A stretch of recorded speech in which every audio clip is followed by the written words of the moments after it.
안녕하세요. 오늘은 4월 19일 화요일입니다. 오늘은 요한복음 21장 1절에서부터 14절까지를 본문으로 큐티 가이드를 시작하겠습니다.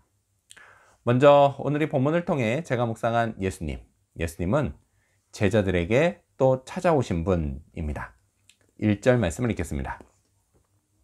그 후에 예수께서 디베랴 호수에서 또 제자들에게 자기를 나타내셨으니 나타내신 일은 이러하니라.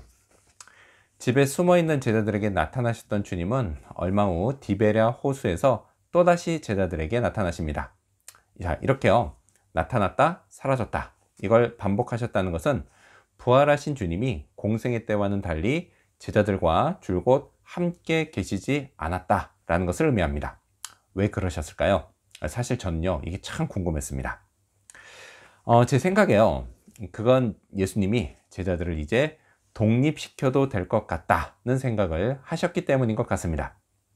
이건 마치요, 아기새가 혼자 충분히 날 수 있고 또 먹이도 잡아먹을 수 있게 되면 슬슬 독립시키는 것과 같은 겁니다. 예수님은요, 제자들이 이제 슬슬 성령을 의지해 주님이 없이도 홀로 서기를 할 수 있을 때가 됐다, 이렇게 생각하셨던 것 같습니다.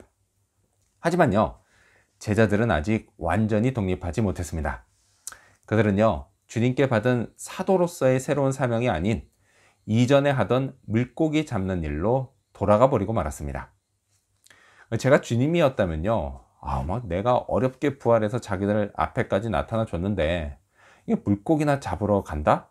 그런 제자들을 보면서 한심해 하거나 아니면 허탈해 하거나 아마 화를 냈을지도 모르겠습니다.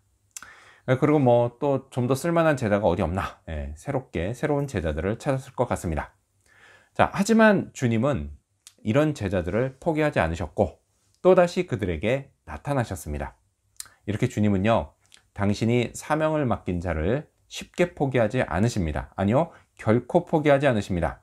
때로는요, 매우 집요하다 싶을 정도로 또다시 부르시고 찾아오시면서 다시금 사명자의 길을 걷게 하십니다. 자, 그렇다면 계속해서 오늘 이 본문을 통해 제가 발견한 인간의 모습, 어떤 게 있을까요? 오늘은 사명에서 벗어난 제자들을 볼 수 있습니다.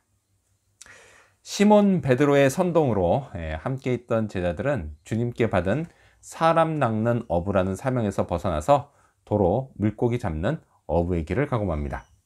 자, 오늘 본문을 보면요, 이렇게 사명에서 벗어난 제자들이 겪는 어려움, 그게 뭔지를 알 수가 있습니다. 자, 먼저는요, 다른 길로 가면 아무 유익도 얻지 못한다는 겁니다. 3절 말씀을 읽겠습니다.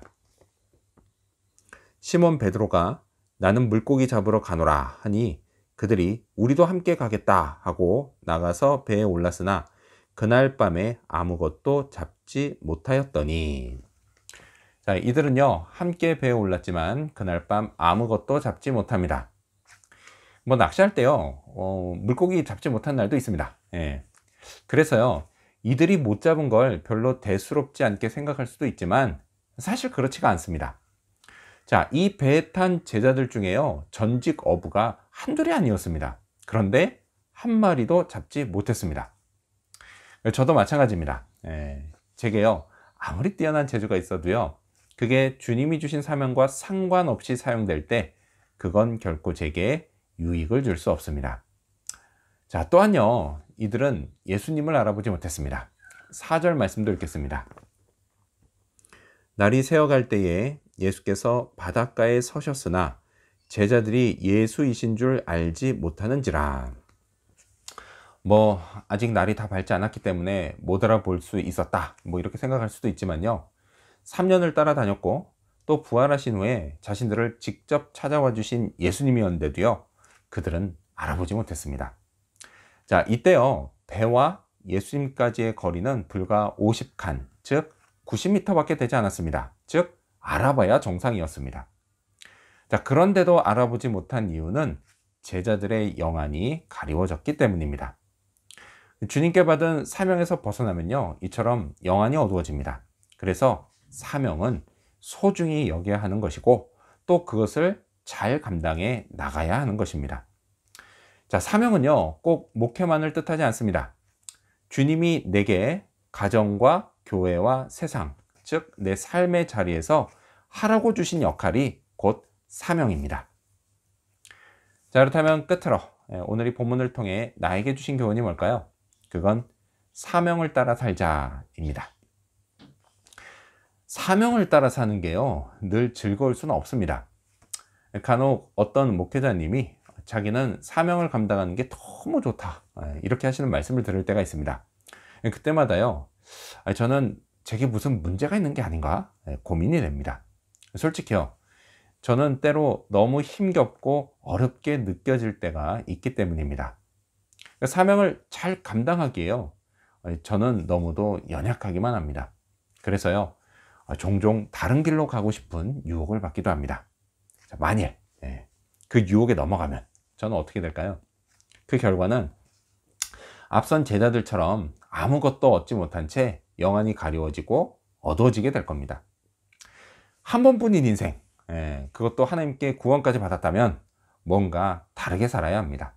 어쨌든 사명을 따라 살아야 합니다. 저는요, 한 가정의 가장으로서, 또 지역사회의 일원으로서, 그리고 교회 직분자로서 주님께 받은 사명을 열심히 감당해야 합니다. 그러면요, 제게 유익이 있습니다. 떠진 영안으로 주님과 인격적인 관계도 유지하고 더욱 깊이 있게 만들어갈 수 있습니다. 근데 이런 사실을 알면서도요, 저의 연약함 때문에 또 잠시 벗어난다면 주님이요, 제게 다시금 찾아오십니다. 13절 말씀을 읽겠습니다. 예수께서 가셔서 떡을 가져다가 그들에게 주시고 생선도 그와 같이 하시니라. 주님은 떡을 제자들에게 손수 나눠주셨습니다. 그렇게요, 다시금 사명을 따라 생명의 떡인 부활의 주님을 세상에 증언하도록 이끌어 주셨습니다. 주님은요, 저도 계속 사명을 따라 살 수 있도록 이끌어 주십니다.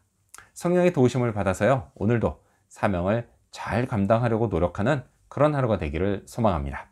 기도하겠습니다. 제자들에게 또 찾아오신 예수님, 주님께 받은 사명 잊지 않도록 도와주시옵소서. 그리고 오늘도 이 사명을 따라 살도록 성령으로 도와주시기를 간절히 구하고 소망합니다. 감사드리며 예수님의 이름으로 기도합니다. 아멘.